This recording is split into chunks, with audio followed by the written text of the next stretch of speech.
I know, I'm not very loud, even with a microphone. Welcome to our May RAN meeting. Thank you all for coming. My name is Becky O'Brien. I'm the chair of the RAC Communications Subcommittee who puts on this RAN meeting. I'd also like to thank the subcommittee members. If the communication subcommittee members could please stand. I see several. There's quite a few more, but thank you very much. They are the backbone of this whole endeavor.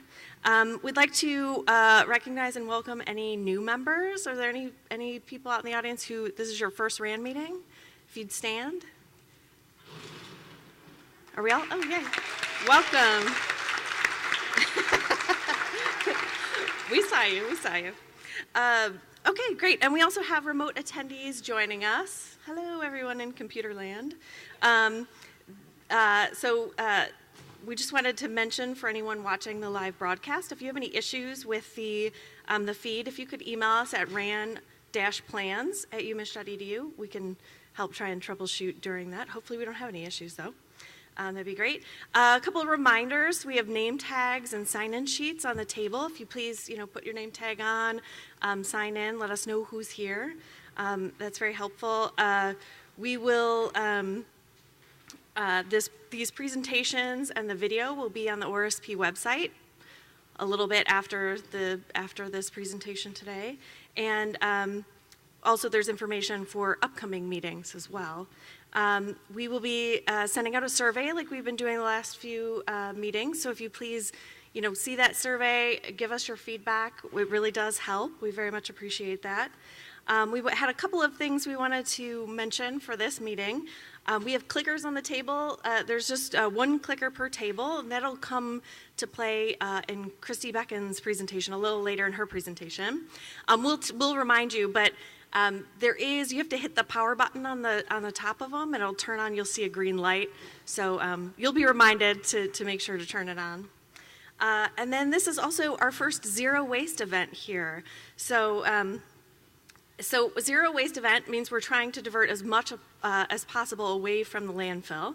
So everything over there at the station can go into the compostable bins. So the plastic cups, the plates, the napkins, the utensils, any food waste can go into those compostable bins.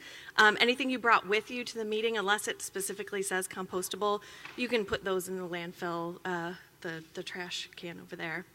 And yeah, thank you. I think this is a new thing we're trying to do. And yeah, the league, this is something that the league is offering now, and we really wanted to try this out. So hopefully this will be a continuing thing that we do here. And just a little bit about what goes in there. Basically everything we said, and anything that's not labeled compostable go in the trash can. Whoops. Sorry, a little too fast. So next, I'm going to introduce our MC for today, Kathy Handyside. She's the Assistant Director of E-Research Administration Systems.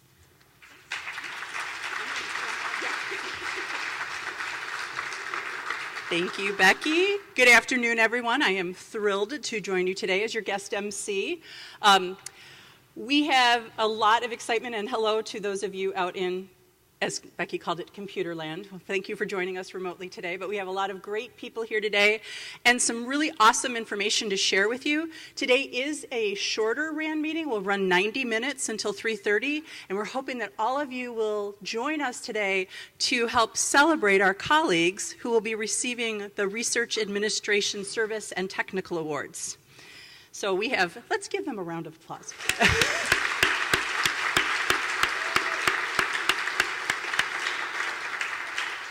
We have 4 honored recipients, and later today at 3:30, if you'll join us in the Vandenberg room, we are going to learn all kinds of wonderful things about the contributions that each of these 4 individuals have made to our research administration community. But we thought there might be a little bit more to the story.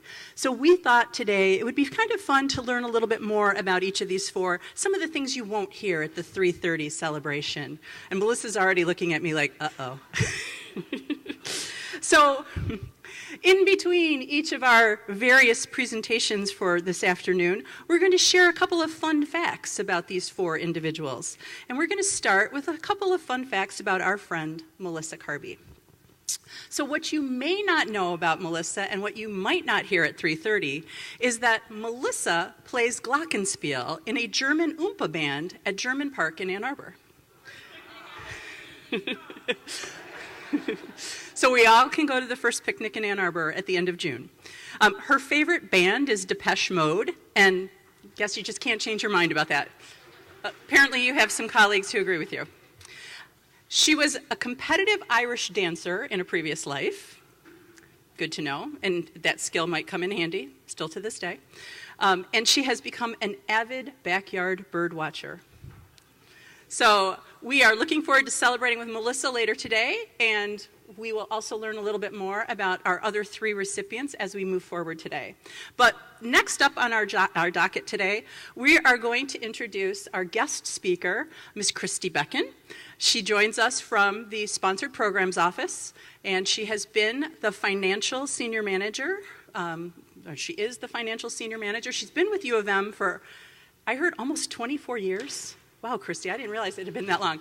Prior to joining the university, she was an external auditor, and she actually worked with the University of Michigan for 3 fiscal years before she joined us, so she has kind of that unique perspective of an external auditor, as well as her depth of experience here. And she is going to talk to us about closeout best practices. I should also mention she is a proud U of M alum. So without any further ado, let me introduce Christy Becken.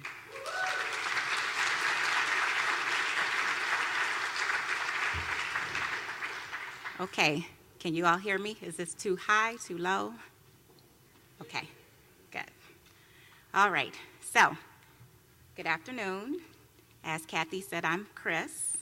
I am the financial senior manager here at Sponsored Programs in the reporting area. I have a staff of over 30 people. We have an operational manager who's here in the back.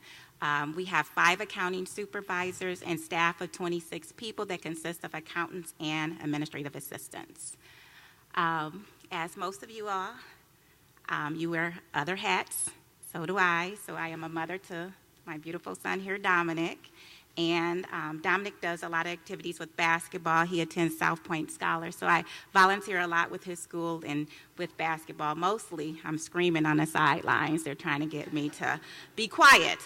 But I like to add humor to the workplace. So here's me in my finest moments. I don't know if you all can see me from Staff Appreciation Day. So I know I heard some people in the background thought I was going to come with a wig or different attire. I didn't do that today.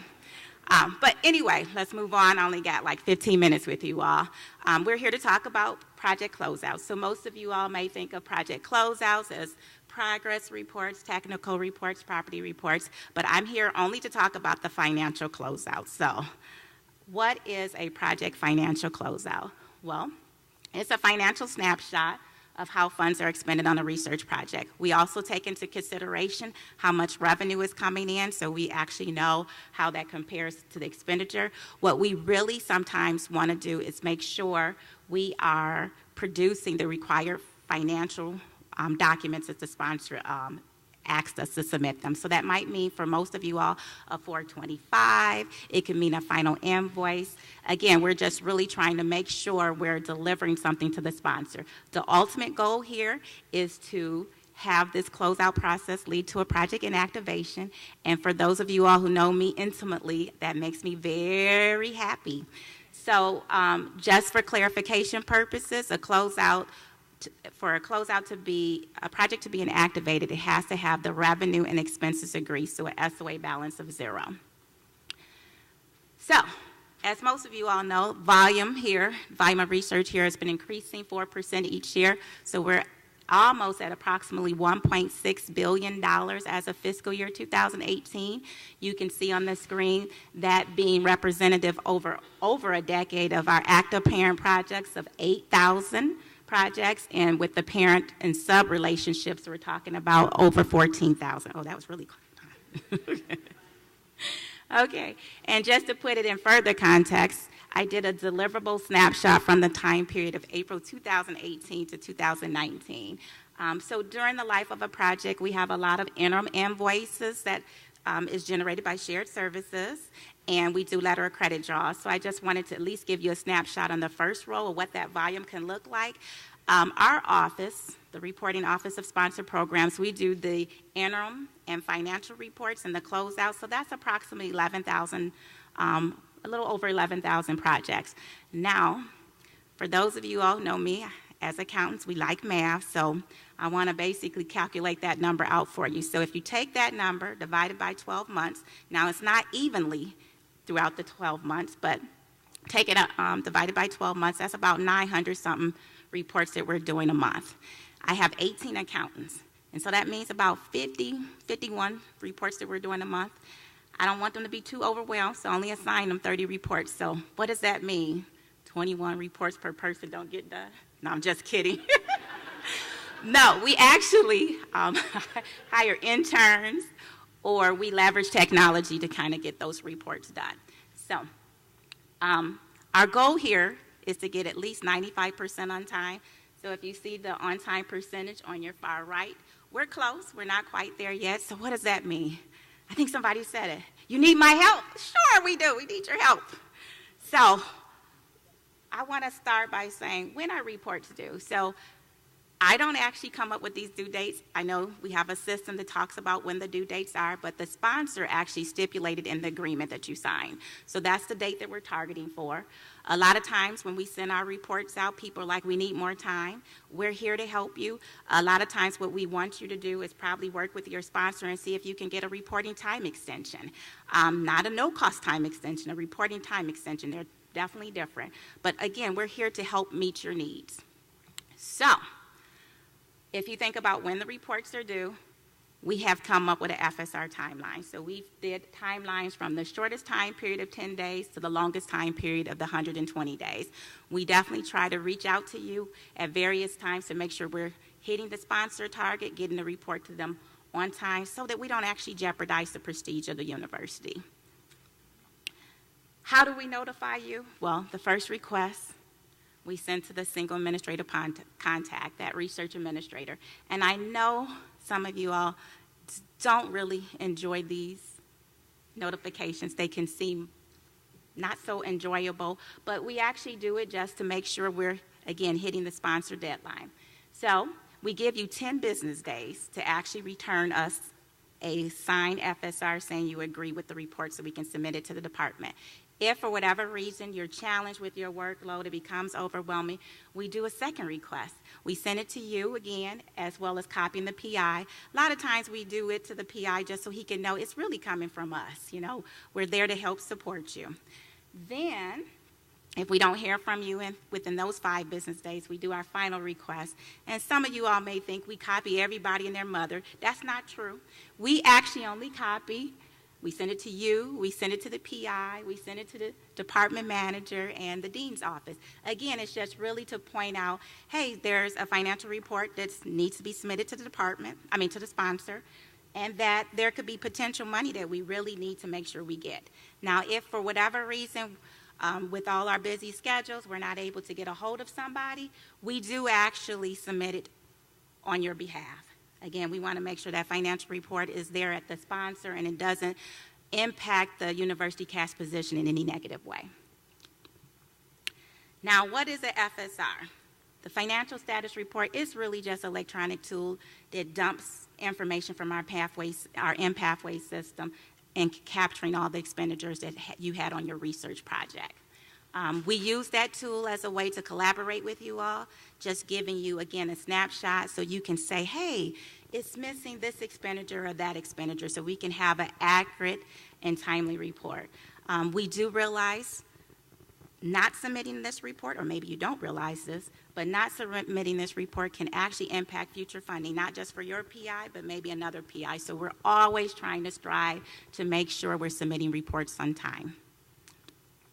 What are we reviewing when we submit these reports? Well, we're always trying to be compliant with uniform guidance, university cost accounting standards, and of course the sponsor requirements. So again, it's a collaborative effort with us preparing it, with you reviewing it. It's just a partnership, again, for us to generate an accurate and timely report. Now, I thought it would be best to kind of just go through the process. So I have this accountant, Captain Marvel. She's lightning fast, as you can see in the background. And so when she submits this tool, it has various tabs on there. And the first tab that you would get is the instruction. Some of you all probably are very familiar with this, so you probably bypass it. But if you're not, the instruction actually tells you exactly what we're expecting from you. The next tab is our FSR letter that we want you to sign, attesting that you agree with the final report that we submitted you. So here, we want Stan Lee to actually sign it, attest that he agrees with it, and we can submit the report to the sponsor. Now, we know Stan is busy. He got multiple projects going on, so he might not even really remember what he's signing or doesn't understand exactly the bottom line. So we will actually submit it to the research administrator. In this case, it's Pepper Potts. And Pepper will actually make sure before she gets Stan to sign it that she's actually designated any chart fields for any overdrafts or unallowable costs. So there's Pepper right there, Pepper. So in that file, you also have your financial status report. Here's a big snapshot of it. The one thing I want to say that's most important is that we always try to make sure, at least Captain Marble will make sure, the balance here is 0 or a positive number. Now, what I want to say about a positive number, the balance doesn't have to be 0. That just means we spend everything the sponsor gave us. But if it's positive, that's fine too. It just means we didn't spend all the money that the sponsor gave us, right? So when Pepper gets this financial status report, one of the things I want to make sure you all understand as a role of an administrator is you should definitely verify the budget. If the budget is off, too high or too low, it's going to impact the financial report. So definitely don't sign it if this is a problem. One of the things I definitely want to say, because I only have 15 minutes to talk about this, I'm not going to go in anything too detailed, but there is an essential project closeout class that you can take as e-learning that will go through all of these fine points in detail. The next thing that I want to point out is the total charges to date. While this SHIELD project, award reference Ironman 1316, it actually again takes a snapshot of everything that's hit in the most current close month, December 31st, 2018, and just says here's what was expended for your particular project. Then we're going to skip over late charge and adjustments because I'm going to talk about them in a minute. You have your total project expenses, which really is just a mathematical calculation of taking your total charges to date, adding your late charges, and your adjustments.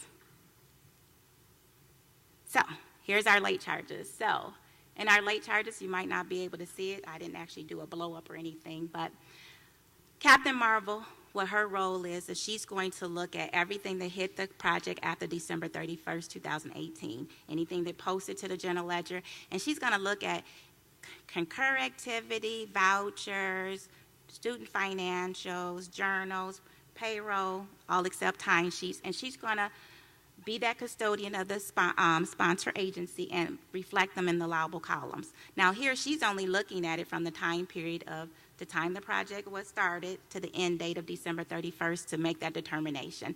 Nothing other than that. Now what Pepper needs to come in here and do is just verify all of these charges are allowable. So in this case, we have payroll from Clint Hawkeye.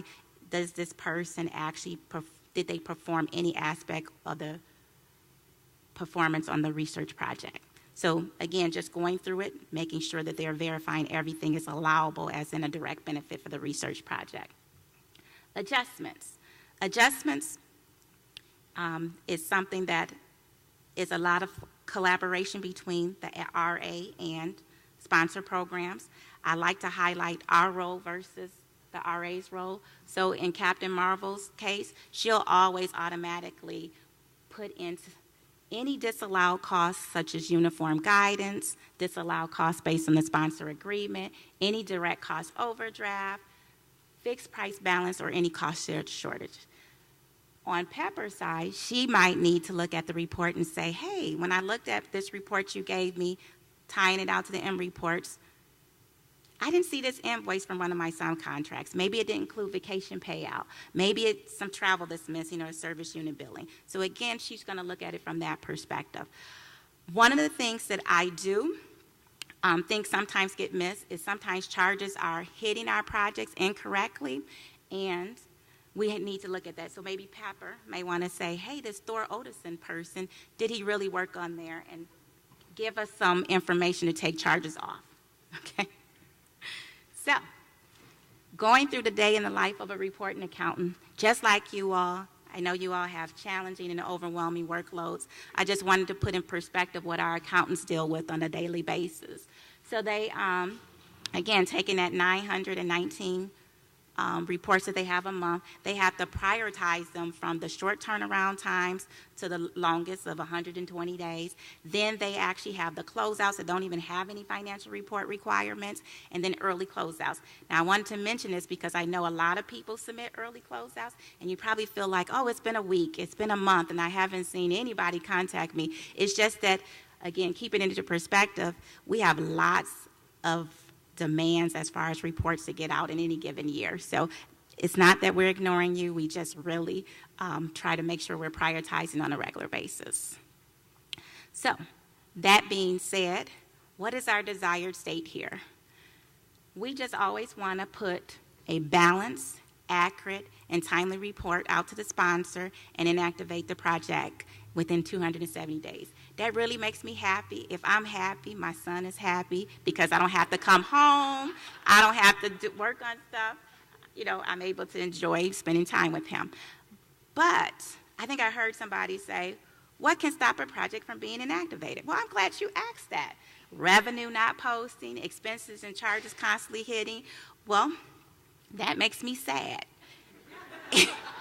It actually delays the whole process, and it just keeps adding to the workload. So what I wanted to tell you, as of May 15th, we have 1,022 projects out of those 11,000 that haven't been inactivated. That means we submitted it to you all. We agreed on the financial report. It just haven't come to be inactivated. Charges still hitting. And so what I would encourage you all to do is definitely visit your closeout checklist, because it talks about all the things you need to do in order to stop a project from having charges continually hitting, like those PARs that need to be processed, stopping service unit billings, all that stuff. So I know that was pretty quick, but again, I want to encourage you all to make sure you go to the e-learning essentials that talks about everything that I said. It just goes a little slower and more in detail. So the ones that you can refer to is the project closeout analysis, the project closeout, and the FSR overview is just a segment in the project closeout. So if you do the project closeout, that's good enough. So that being said, get your clickers out. We're going to see if you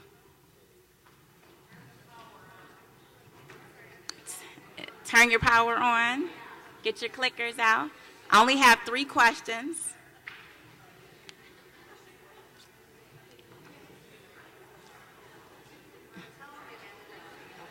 Okay. I just need you to turn your power on again. Do it show when everybody have their power on? No? Okay. Okay. You will have a green light on your clicker if your power is on. Everybody's good? Okay, so here's the first question. Question number 1, when should you not approve a report? A, when an overdraft exists, B, when a large balance is remaining, and C, when all charges have not been incorporated.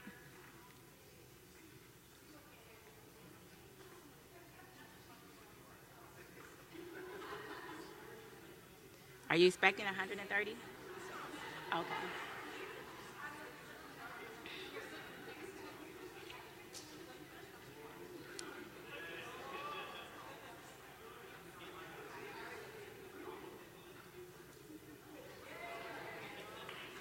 Okay, so C is the right answer, when all charges have not been incorporated. I'm not sure who responded D. Was it you, Dean? Okay. All right, question number 2. What could be needed to adjust a charge on a final and interim report? And I didn't cover this in detail, but I wanted to be a challenging question for you. So A, a direct benefit justification. B, 120-day explanation. C, invoice and supporting documentation. D, any or all of the above. Or E, just A and C.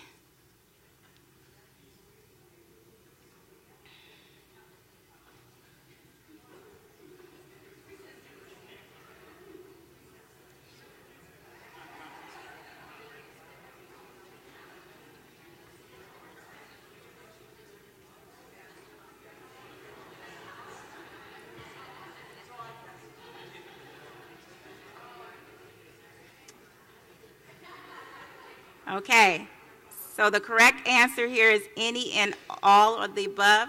I'm sure some people probably didn't select B, the 120-day explanation, because it's not necessarily required all the time, but the correct answer we wanted is it could be, so make sure you have it. It's very important because, again, it could delay the report.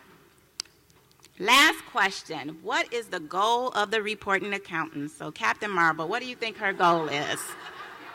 A, to get on your nerves with our demanding timelines. B, to partner with the RA for an accurate report. C, to be good stewards as it is the fiduciary responsibility of our sponsors. D, all of the above. What happened to the answers on the clickers? Okay. E, just B and C. Okay, lots of comments about this.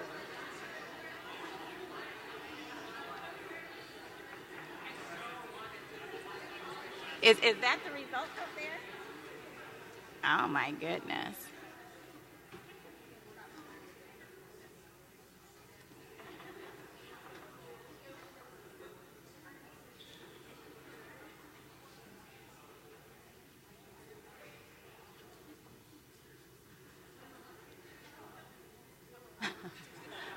Okay. So the answer is E. So for those two people that selected A, we do not try to get on your nerves. We are trying to help you. I'm appalled you would say that. Okay. And of course, D, those 4 people must have thought we were trying to get on your nerves too. So no. Again, it's B and C. Okay. So again, we're here to help you. And so if you ever have any questions about the closeouts, some of you all probably thought I was going to put my phone number on here. Guess what? I did something better. I want you to contact your customer service. So those of you all who don't know who your customer service people are, they are here in the audience. So you all want to stand so they can see you? I had to stand, so why don't you all stand? There they are. They can contact you. And you can contact them, and they will definitely either tell my operational manager or me, and we'll get back with you to help you with any questions you have. So that's all I have, and so I'm going to pass it on to Craig. Okay, you're welcome.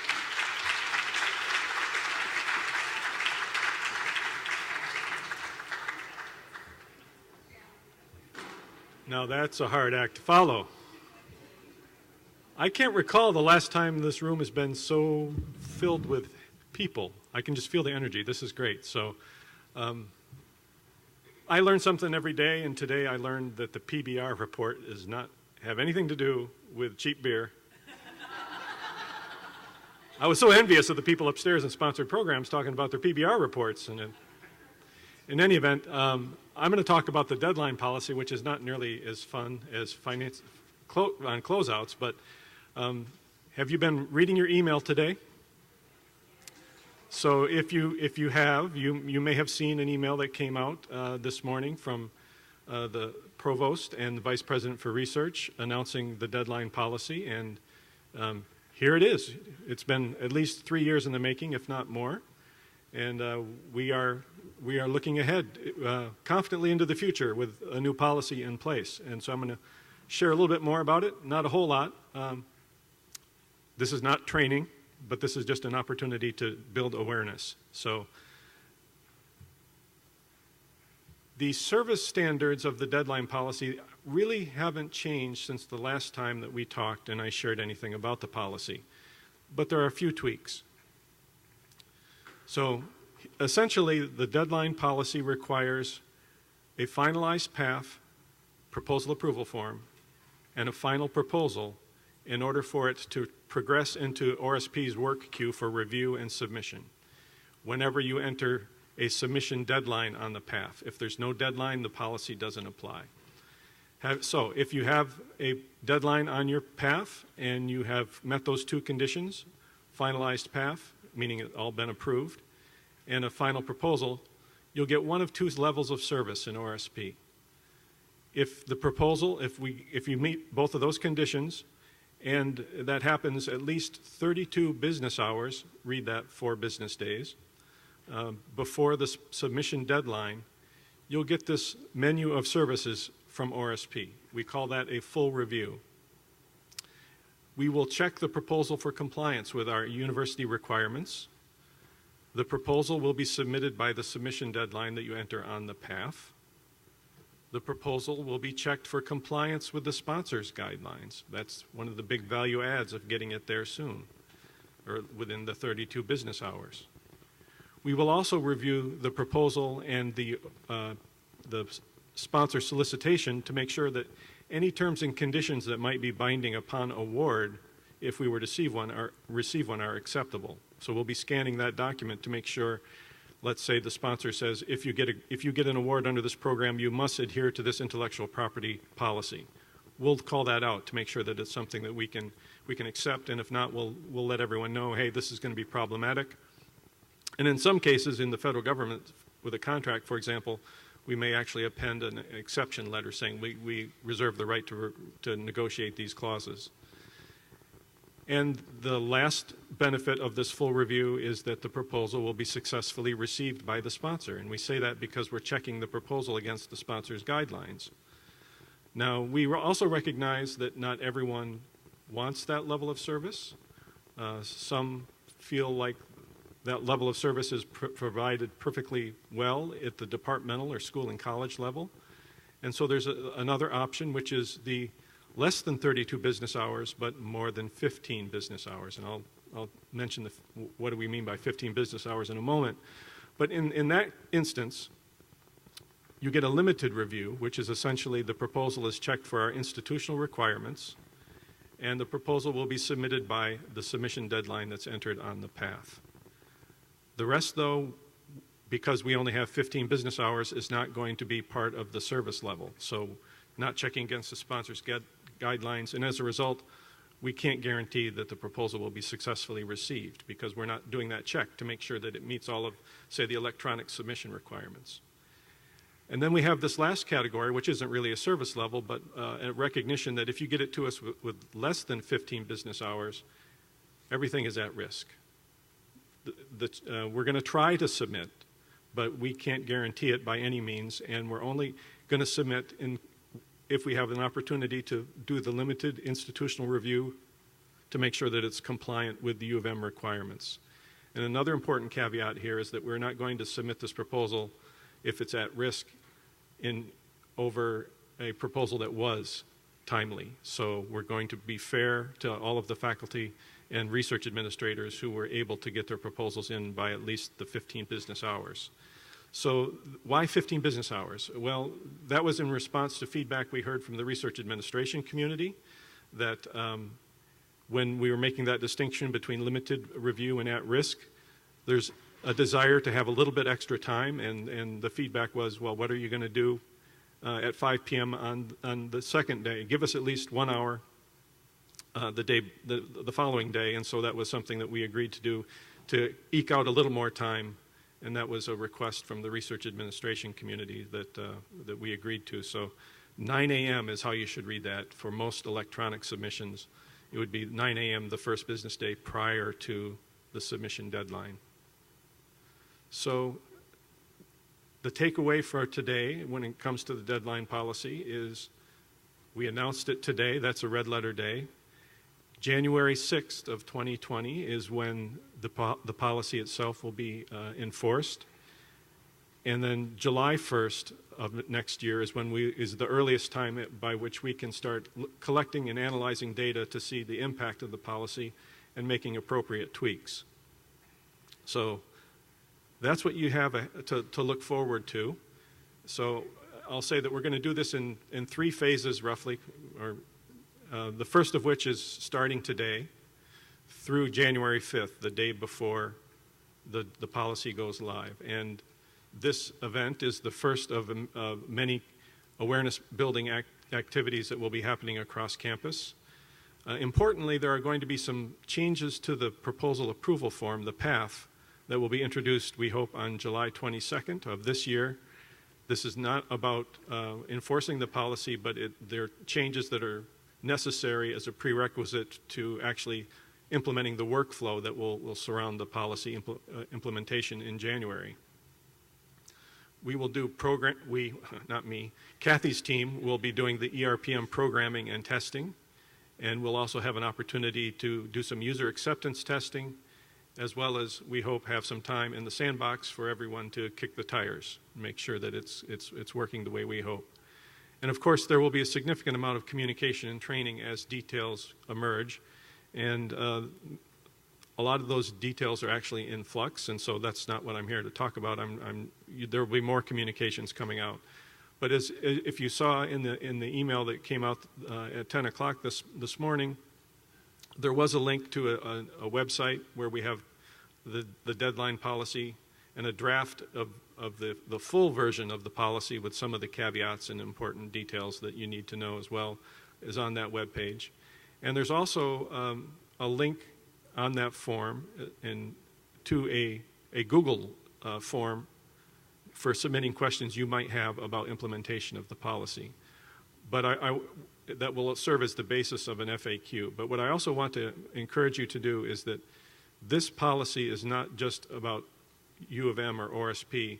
All of the schools and colleges also are thinking about how this implements them locally and impacts everyone locally. So I would encourage you, if you have questions, the first step would be to go to your school or college or institute research administration leadership and ask, what are you thinking about in terms of implementation of this policy? And they might have the same answer that I do right now as we're working on it. But that would be your first point of contact. If there are more general questions about how we're implementing the policy across the institution, I would encourage you to go to that forum where you can submit your questions, and they will be reviewed. So as I said, the schools and colleges and the Flint and Dearborn campuses, they are working as well on any upstream consequences of the deadline policy to make sure that they can be accommodated as well. And we'll be coordinating with everyone over the coming days and months. So one of the things that we're working on right now is a schedule of milestones in terms of what you can expect to see changing between now and January 6th. For example, on the private, I don't think it's a surprise to anyone that there's a little bit of difference in practice between the government team and the private sponsors team right now on when a review will be conducted. So we're, as part of laying the groundwork for a smooth transition sometime in the near future, project reps on both teams will be accepting PAFs only when they've been finalized before they'll do the review. But we'll certainly communicate that that's just one example of a milestone that we want to make sure that you are all aware of. We're thinking about and making sure that the system will have the appropriate data in the data warehouse so that we can actually establish some key performance indicators and metrics to think about and assess the implementation of the policy. As I said, there's a new draft version of the SOP about the deadline policy on that web page as well, so that you can see what to expect in January. There'll be a lot of training materials and presentations at multiple locations across campus, so I very much want to partner with the schools and colleges so that we can communicate to all of the research administrators and any faculty who are interested so that we're aligned and coordinated. And then, of course, there'll be the usual job aids and the like. So that's the beginning of the beginning. Then January 6th, as I said, is the date that we implement the policy. And we will collect data. And you'll be hearing more from Kathy Handyside about some of the PAF changes that are coming out in July that will make more sense in terms of the needed changes for the deadline policy itself. So I'm sure you have a lot of questions, this is probably, we could spend all day in this room talking about the questions, but I'm going to ask that we hold those to the end just because of the schedule that we're trying to adhere to. I will be available, of course, over the next 6 months, although I'm getting out of town right after this. And I've bought an extra set of full tires in case I happen to go out to the parking lot and find my tires have been slashed. And then so July 1st and beyond is when we start looking at the data, making sure that we at least did no harm and hopefully did a lot of good, looking at success rates for the different kinds of proposals and many other metrics that we want to capture and refine as appropriate. And then we will also work with the research associate deans and the vice president for research for those folks who have a propensity to work outside of policy and process in the system. You've seen them, where the proposal and the award are routed together, and I don't know how that happens, but sometimes it does. Or when we see a frequent at-risk submitter, we want to encourage adherence to the policy. So we'll work with the academic research deans to help us in that endeavor. And then, as I said, there will be an analysis, at least beginning at that 6-month period, particularly around the need for a potential waiver process for anything that comes in with under the 15 business hour. That's something that we'll think about, but we're not implementing at this point right now. We have the safety valve of the at-risk category. So that's the deadline policy. I've been talking about it for 3 years, and now it's coming, and I'm very excited, and I'm hopeful that this will bring some order to your lives as well. So more to come on that for sure, but I look forward to working with all of you on the deadline policy. So with that, I'm going to transition over to the ORSP update. So I am proud and honored to work with all of my colleagues in ORSP, but today I particularly want to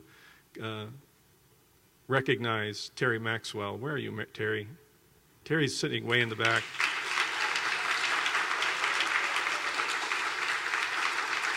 Yeah. She's terrific, don't you think? Maybe that's why this room is so full, because of Terri. But we have other honorees, like Melissa as well. So, and Chuck, where's Chuck? Well, all of his friends are here, I'm sure. And I love this quote that came from the nomination letter. The line, "I checked with Terri Maxwell," is one of the most powerful tools in our toolkit. Yeah, that's the truth. And I want to say how much I love this picture, because this is the expression of someone who says, "I've seen it all. Don't worry, you're in good hands. I got this." So congratulations to Terri. We're all very proud. Another staff update. I'd like to welcome new Assistant Project Representative Raymond Cluckey. Raymond is here. Stand up, Raymond.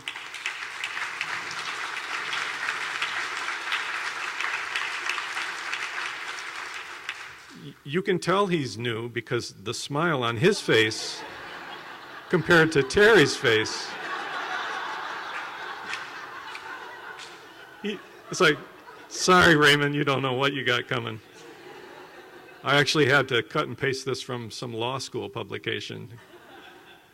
But he's happy, and we're happy to have him. Another staff update is Maggie Swift, one of our project representatives who handles mostly data use agreements, is on leave. If you're wondering why she's on leave, I'll just share with you. Welcome new Assistant Project Representative Greer Johanna Swift, who has got the expression of a PR who's been on the job for a long time again. The circle of life. Quickly, a couple of policy updates. One is that we issued a new standard operating procedure on the submission of hard copies, electronic media, and other tangible materials. This is actually just a codification of a longstanding practice that we never wrote down. So now you know there are still some proposals that need to be submitted in color or a hard copy, and if we'll provide up to 3 unbound copies of a black and white or color version of the proposal. That's the long and short of it. Since I have more to say about other topics, you'll be getting these slides, and the SOP is already out on our website, so we won't get into the details there. Very quickly, from the NIH front, there's 2 items I want to mention. One is this, the salary cap was officially announced April 17th, and it's a $192,300. All of you that know what the salary cap is about know all of the details about how to handle it, so I won't belabor that point. I did want to spend some time, though, talking about NIH and foreign influence. You may have been, if you watch the news, MD Anderson, there were 3 investigators there who were dismissed from their positions, faculty there, over issues related to foreign influence. And we are actively educating the rest of our campus about the concerns that the federal government, in particular NIH, has about foreign influence. So NIH actually sent letters to about 70 institutions not long ago with questions about specific faculty related to foreign components and other support and foreign affiliations. And at least 12 of those institutions have been referred to the Office of the Inspector General for further investigation. So this is serious business. And so I just want to take this opportunity to make sure that all of you are aware of what the issues are so that we can be fully compliant with NIH requirements. So I'll take each of them in turn. So a foreign component, this is not a new concept actually. It's been around for at least 10 years, if not longer. And the definition of a foreign component, it's in the grants policy statement. It says the performance of any significant scientific element or segment of a project outside of the U.S. by a researcher employed by a foreign organization. And this is important, whether or not grant funds are expended. So you don't have to have a subaward to a foreign collaborator in order for there to be a foreign component. As long as your faculty are collaborating with an investigator outside of the U.S. on a specific aim funded by NIH, that's a foreign component and it has to be reported. And in fact, NIH requires that they give its prior approval for any foreign components. So there hasn't been much attention paid to this in the past, but there's been renewed emphasis on this issue at NIH in the last year or so. And so it's important for us to be mindful of what truly is a foreign component and to get the prior approval of NIH whenever it is required. The grants policy statement gives 3 specific examples of activities that would be considered a foreign component if it's performed outside the U.S. Involvement of human subjects or animals, foreign travel for the purpose of data collection or surveying and the like, or any activity that may impact U.S. foreign policy by getting involved in the affairs of a foreign country. So if your faculty are doing any of those 3 things outside of the U.S., it's a foreign component. There are some other examples, and this is where things get a little bit hard to interpret NIH's intentions, but they give some examples of activities that might be considered a foreign component, including collaborations with investigators at a foreign site where you end up co-authoring an article, using facilities at a foreign site, or getting foreign financial support or resources from a foreign entity. So that's the definition of a foreign component. If you want to know how to comply, if you're submitting a proposal and you anticipate that there is some collaboration with a foreign colleague outside of the U.S., the easiest way to do this is to answer yes to question 6 on the other project information form of the application, and then provide a justification for why that collaboration is necessary.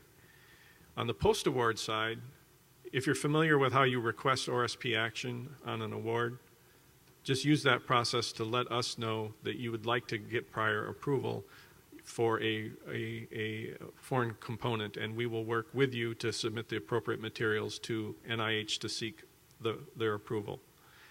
And also then there's a spot on the research performance progress report to include the disclosure of a foreign component. That's item G9. So Foreign components are very important that we disclose them, and they are subject to a fair amount of scrutiny. It's not a perfunctory rubber stamp. Another of NIH's concerns is related to the appropriate disclosure of other support. And when there is a foreign source of support for a faculty, we have to be sure that that other support is disclosed to NIH, even if the University of Michigan is not the grantee. Okay, so we have seen examples in the press of faculty of U.S. institutions receiving grants from foreign governments where the university is not the grantee, but rather it's a university in another country, and our faculty are PIs on that particular award. So we would have no visibility into that. We need to have that disclosed for sure. So that's another important message for your faculty. And so how to comply with the foreign support from a foreign entity? Disclose it as part of your just-in-time response to an NIH proposal, and the post-award activities when you're doing the RPPR, you can disclose it there in item D2C. And then finally, foreign affiliations. This is something that's relatively new, but NIH is on the lookout for faculty who have affiliations, appointments, positions at foreign universities, and whether or not those are disclosed in their biosketches or anywhere else. So if your faculty have even an honorary professorship or an honorary appointment at a foreign university, make sure that that's included in the biosketch under relevant positions. Okay? And it's pretty much the same idea here. So it makes, on the pre-award side, put that affiliation in the biosketch, and I'm not sure what actually to say about on the post-award side. Include it somewhere. Just make sure it's disclosed as part of the RPPR process. And so what else can you do?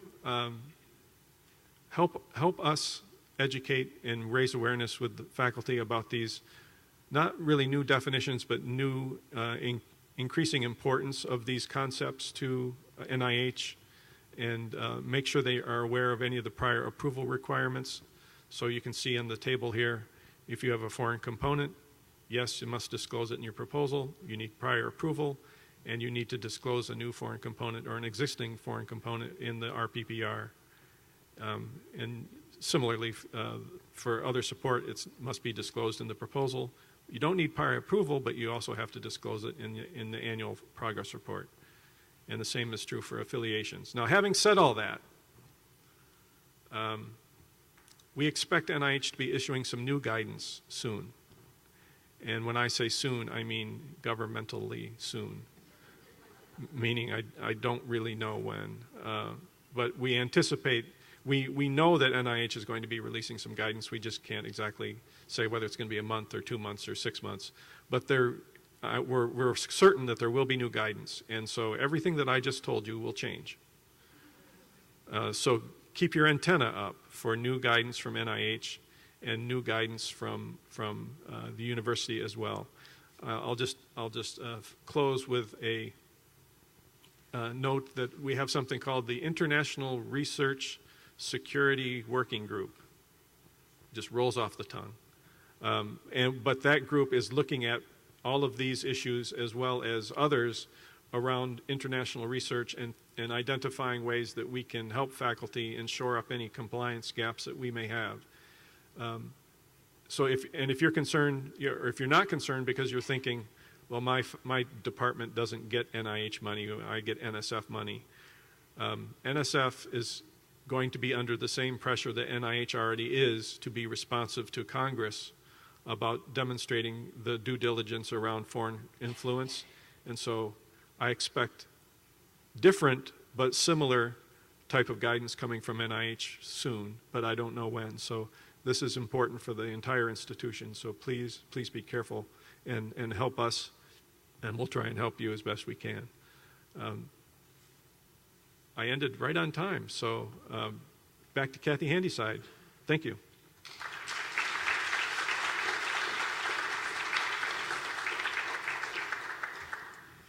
Well, thank you, Craig. That was a lot of great information. Craig mentioned that one of our recipients this afternoon is his own Terri Maxwell from the ORSP office. So he didn't mention a few other fun facts about Terri, which I'm going to share with you now. So we found out from Terri that she enjoys traveling in Europe with her husband. She attends many live shows at the Arc and elsewhere. So maybe if that's something that's of interest to you, you might want to go talk to Terri about that. She's an avid reader, news follower, and political junkie.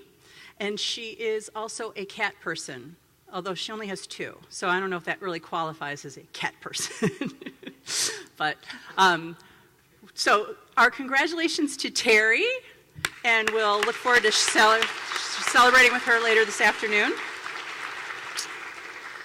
Our next update is from Debbie Talley, who is the Director of Finance Sponsored Programs, and she's going to be talking to you about the Sponsored Programs update.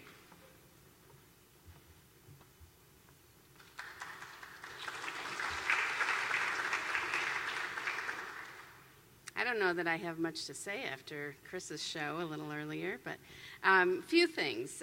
So when we were together last, this thing doesn't seem right for me, but when we were together last February, I mentioned that we were still working on our single audit, and so I wanted to let you all know that we completed it just in time on March 29th, maybe. It was due on the 31st, but we did have a finding this year, and the finding was related to how the university was handling what we referred to as a program fee for running the strategic sourcing program.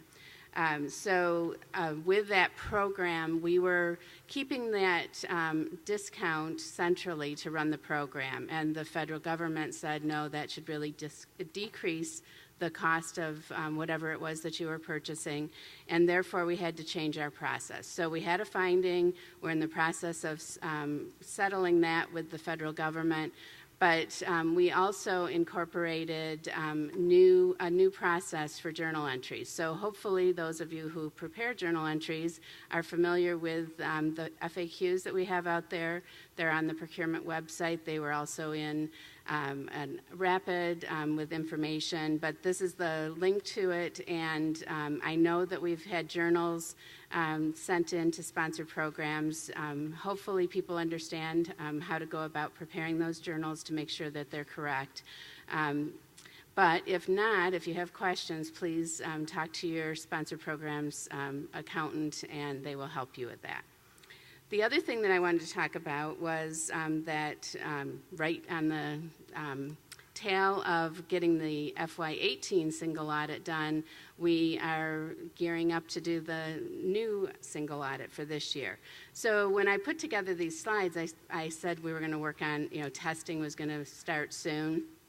But we have our entrance meeting with our auditors next week, and we're going to be talking to them about what we believe should be in scope this year. So more to come on that, but if indeed we need to reach out to you, Brian and his team will be reaching out for the testing that's going to happen for the single audit, but more to come on that.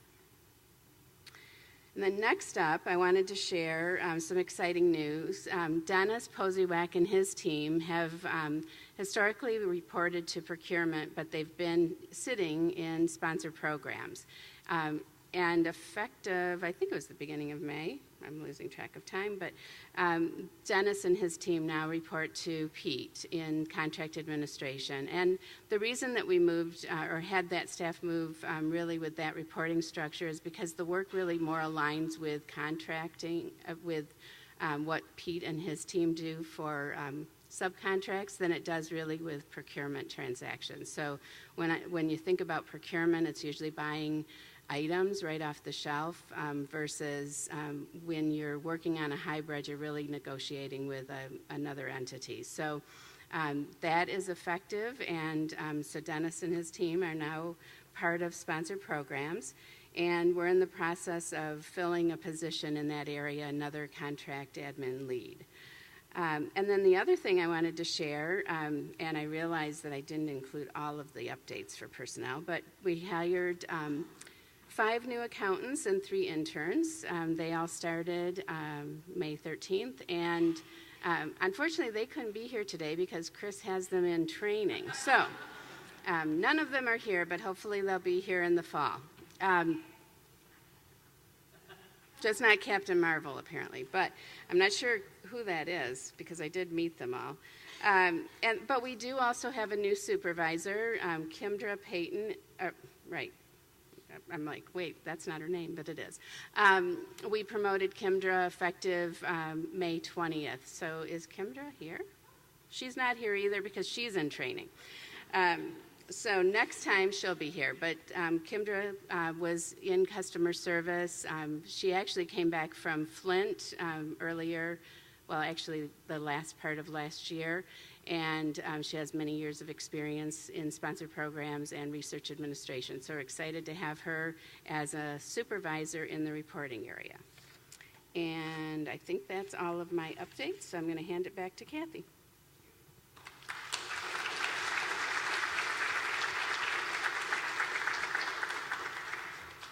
Thank you, Debbie.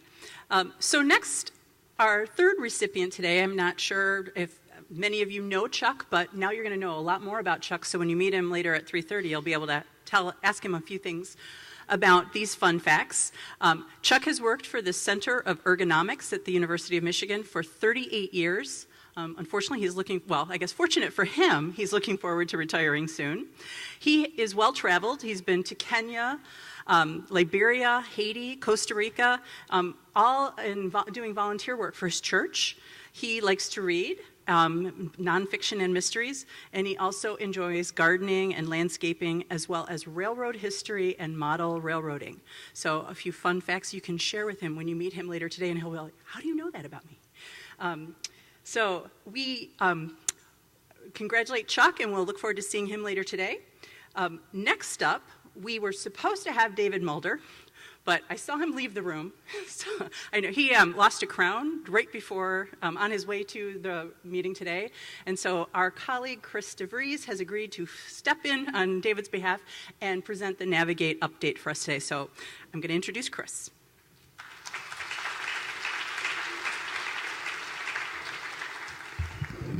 Okay, well, I think I picked a good day to not wear my Led Zeppelin t-shirt and my ripped jeans, so thank goodness for thinking ahead. All right, so I'll give you the Navigate update. I'll also give some updates from professional societies, So Lunch and Learn. Our upcoming Lunch and Learn is going to be on data use agreements.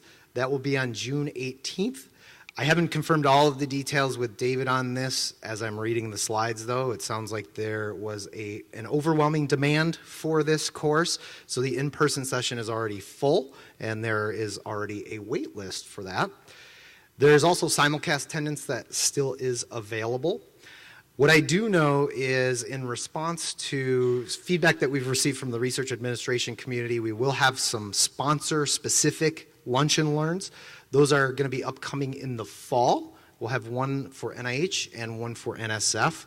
The dates on those are still TBD, so keep your eyes open. If you would like to receive the emails that come from the group, you can either email navigate-research@umich.edu, or you can find information on the ORSP website about how to sign up for the newsletters.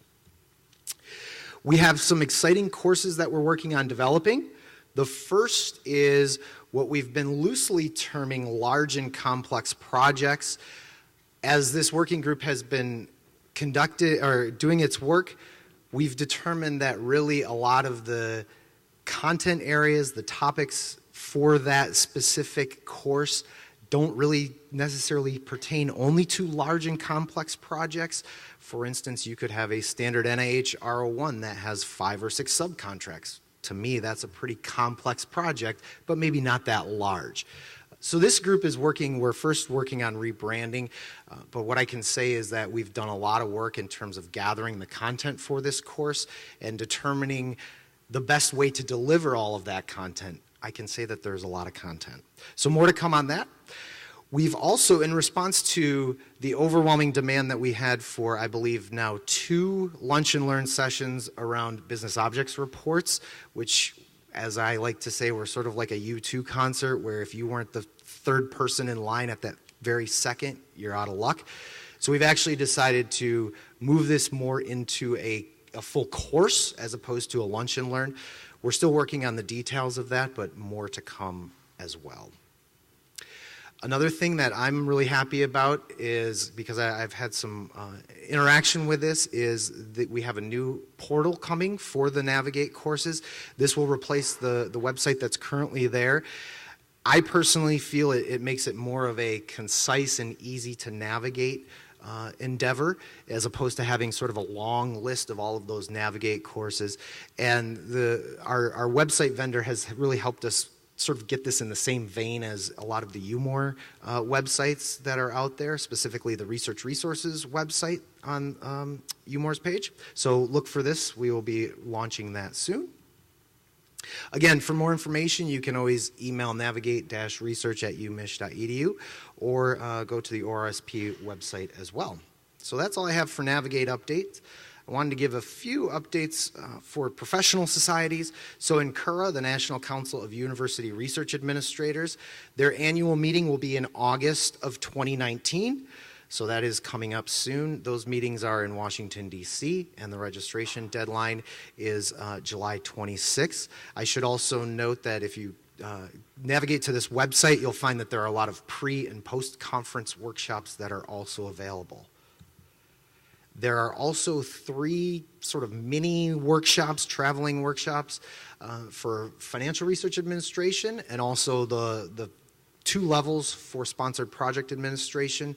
Those will be held on September 4th through 6th. That's coming up soon in Chicago.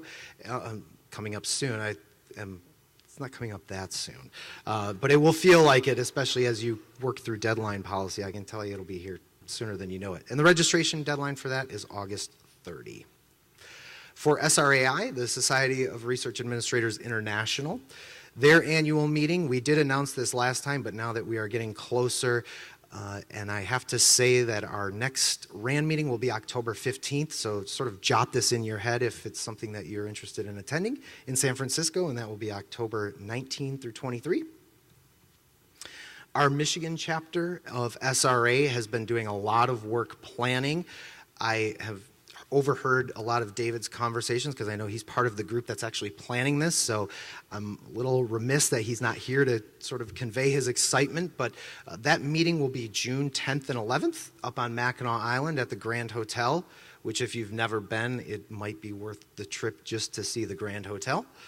And early registration closes on next week, Tuesday, I believe that is, May 28th. There's a website there if you have more information.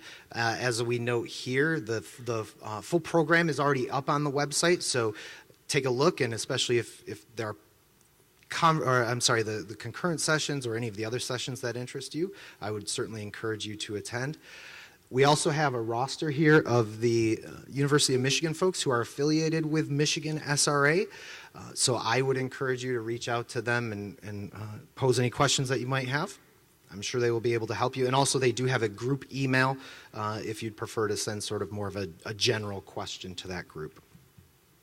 NORDP, the National Organization for Research Development Professionals, they will have their 2020 national meeting coming up soon, and that is, soon. I'm getting mixed, it's 2019. I'm fumbling my dates here, but that's okay. So San Antonio, if you want to visit San Antonio in May, if it's anything like San Antonio is right now, it will be hot. So you might need your Led Zeppelin t-shirt and your ripped jeans to actually survive. And this is something I know Jill Jividen is really thrilled about, that the Great Lakes Regional Meeting for NORDP will be held here at U of M. That meeting will be October 21st.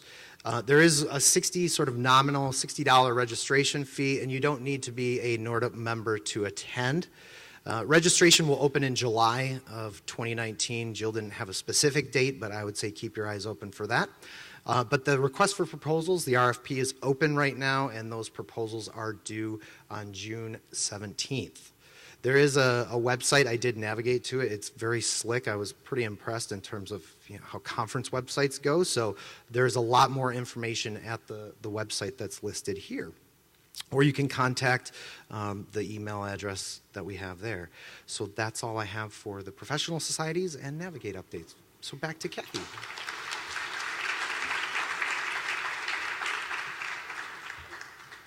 I have to say, not only a special thank you to Chris for filling in at the last minute, but I also noticed that he was also keeping his own time, because that's usually what he does for us when we're up here. So, and you finished a few minutes early, which is awesome. Now I'm going to introduce our next speaker, who happens to be me, to talk about the ITS update. Most of my story today is going to be about some of the changes that we're going to be making to e-research proposal management to support the deadline policy that Craig mentioned. So, as Craig mentioned, this has been a project that is 3 years in its planning, and now we're finally ready to get started. Some of the changes will be coming to ERPM sooner than the January 6th date, and so I want to share some of that with you today. I also wanted to mention we recently completed an update on May the 6th.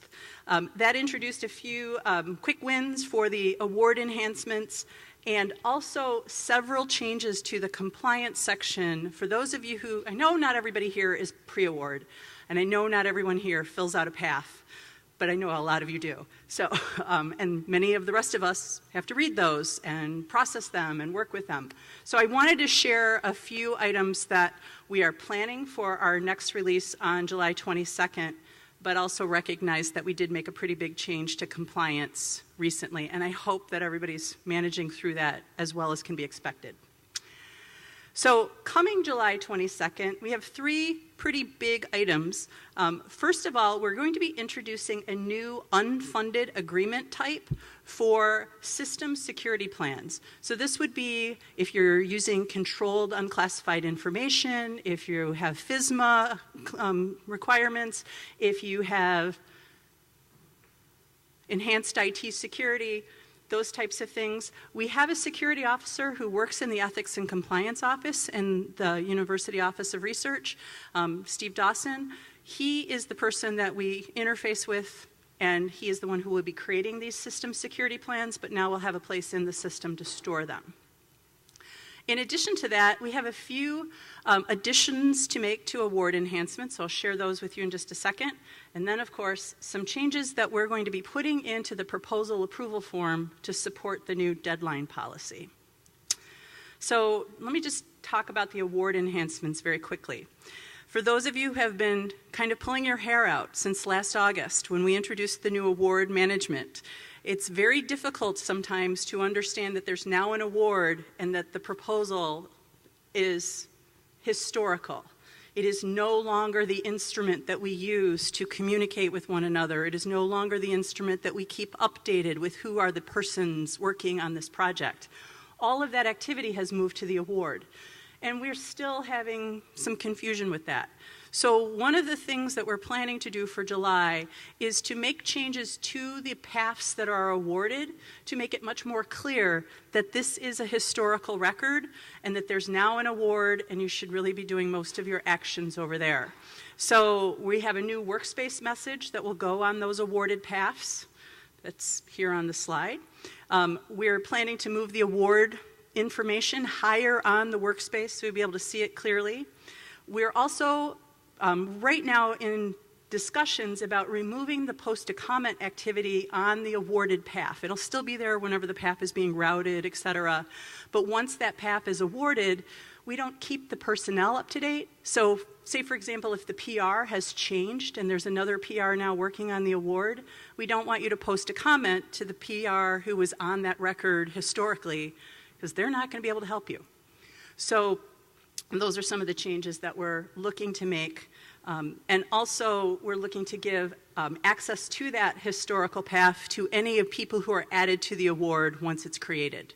So hopefully that'll make things a little bit easier to live in this world where we have these 2 different instruments.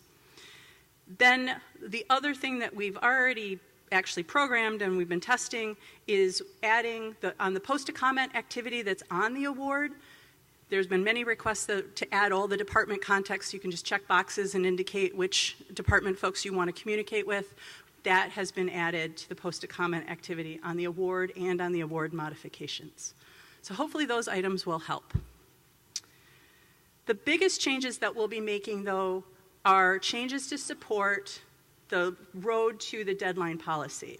So the deadline policy working group has been meeting for several months, I was going to say, but it feels like years, right? To look at ways to streamline information in the proposal approval form. And we've identified several questions that we feel flow better if they're in different places. I'm not going to talk about every question that's getting moved to some other area, but I do want to introduce some new questions that will be coming in July so that we can start getting used to the questions that will be asked that will support the deadline policy when it goes into effect in January. So one of the first things is a new question on the first page that asks essentially, are you routing a proposal or are you routing a contract or a funding agreement? The words on this page are up for discussion right now, so please don't look at the wording, but essentially know that there will be a question there to indicate, are you doing a proposal, are you doing a contract or an agreement, or are you possibly routing both? And we're going to leverage the answers to those questions to direct you to different questions as you move through the proposal approval form. So you won't see some questions if you're routing an agreement as opposed to if you're routing a proposal. The biggest changes are going to be coming in the last section of the proposal approval form. A lot of the deadline entry, a lot of the questions that you ask about how you're submitting and instructions for ORSP, all of those things are now going to be moved to section 6. And I have a couple of glimpses at some of those changes, so let me take you through them. First thing that we're going to have is a new way, if you've indicated that you are routing a proposal, there will be a place for you to indicate the submission deadline. That's the date that this proposal needs to leave U of M campus. So if it's an electronic submission, that'll be the day that the sponsor's due date is. If it's a hard copy that has to be sent to a foreign country and you need 3 or 4 days for it to be sent there physically, then that should be the date that it needs to leave U of M to make it to your destination by the due date. There are still options to indicate that there's no sponsor deadline or that there is a time that it's needed to be there before 5 p.m. So all of those questions remain, but this question is the one that we're going to use to calculate the deadline policy. There's also a new field that's been added to indicate if there's a prime sponsor deadline. Sometimes we are actually going to be submitting to someone else who's going to be submitting to the final sponsor, and that's helpful information just to know from planning purposes, so that will also be captured. This is a new screen that you will see that will calculate the limited and full review deadlines that Craig mentioned in his policy introduction.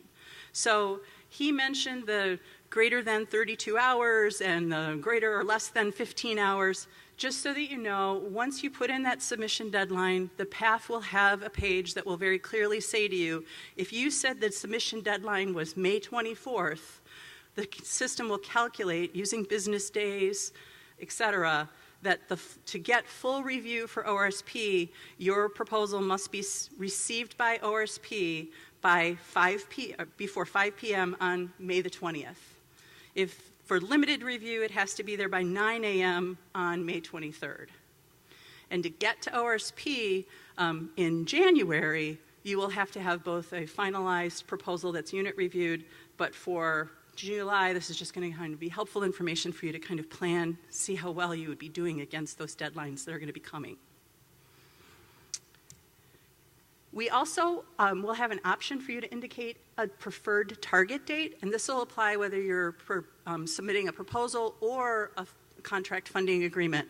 If there's a date that you'd like to try and meet, this is where you'd enter that information. It is optional. If you do put in a date, though, the explanation field is required, and I'll leave it up to Craig's staff to tell you what is a good explanation and what's not.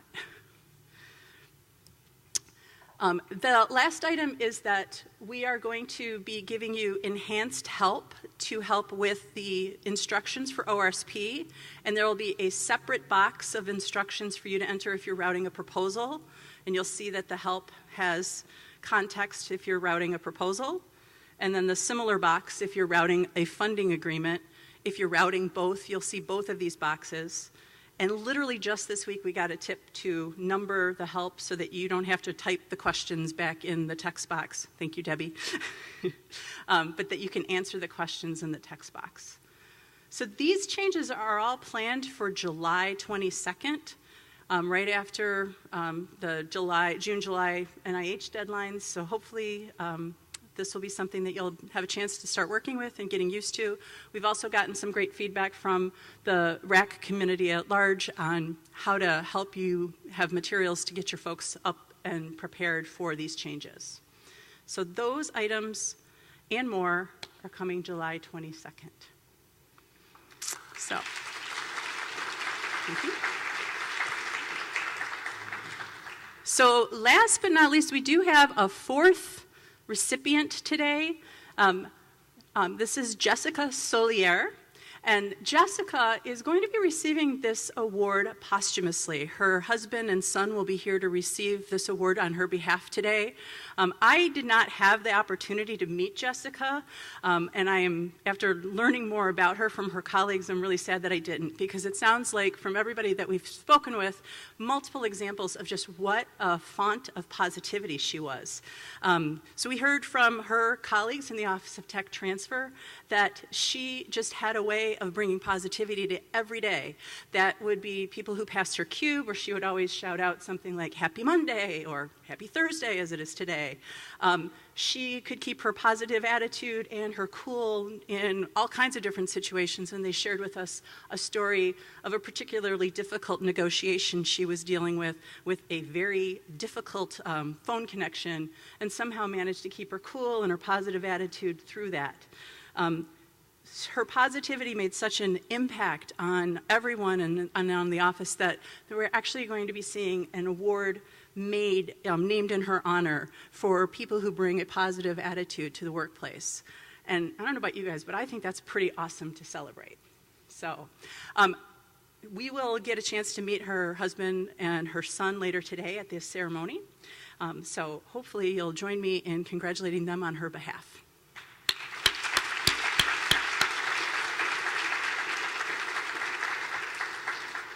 So that gives us just enough time for some closing remarks. So I want to make sure that I hit all of the business items. Thank you for participating in our Zero Waste event today. So the slide reminds you of some of the items that you might have on your tables and how to appropriately dispose of them on your way out. We hope that all of you will join us in just a few minutes across the hall at the Vandenberg room so that we can celebrate our colleagues who are receiving the Research Administration Service and Technical and Staff Awards. For those of you who are joining us online, and for those of you who might want to see some of the content that was presented today, the video of the RAND meeting will be up on the ORSP site very soon. If you have questions or suggestions for a future RAND meeting, there's contact information also available on this slide. It's always important to hit the little button. Our next RAND meeting is scheduled for Tuesday, October the 15th. And there will be a survey that's going out after this meeting. So we really do enjoy your feedback. It's very helpful for planning future RAND meetings. So we encourage you to all fill that out. And we'd like to say a big thank you to those of you who filled out the survey from our last meeting. So that is our meeting for today. Anything that I missed? All right. I'd also like to say one other great big thank you to the RAC Communications Committee for planning these RAND meetings. I was having a deja vu moment. I think this is my 13th year coming to RAND meetings, and I remember where we used to be down on that end of the hall, and I just feel like the content of these meetings has really been significantly changed over those 13 years, and hopefully you've seen the improvements as well. So thanks to all, and we'll see you at 3:30.